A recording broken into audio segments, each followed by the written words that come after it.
So here's how I set up the permalinks on my WordPress sites.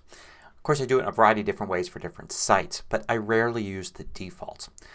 The default usually is post name.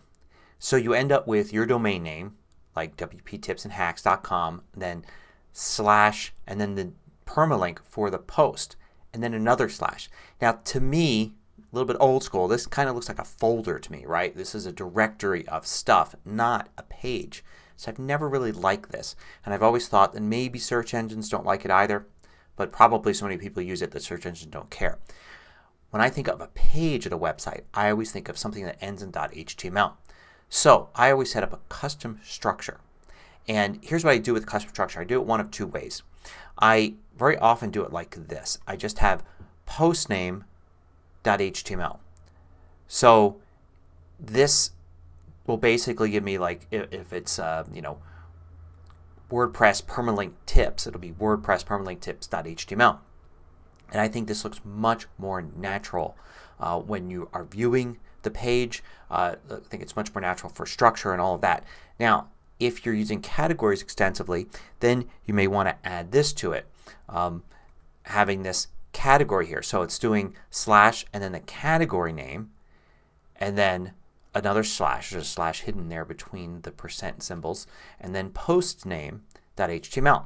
So for instance at WP Tips and Hacks I've got tips category and I've got a hacks category.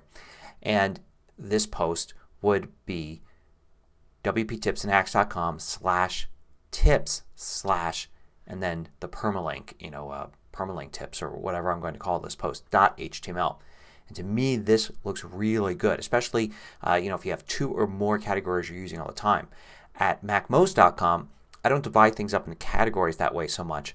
So I use tags a lot more. So I instead just have postname.html. So every page looks like it's at the top level, which is fine. It's how I want it for that. But for this one I liked having the category there as well. Much better than any of these options here. I hate the dated options unless your blog somehow pertains to the date, like each post is a diary entry or something like that. I hate saying archives, saying hey this post is old and not worth much. When you say archive, I don't like that. And I don't like ending with the slash because it just seems like a directory. So this is the custom structure that I tend to like, this kind of thing with the category or without the category. It's something you should think about when setting up your blog or WordPress site.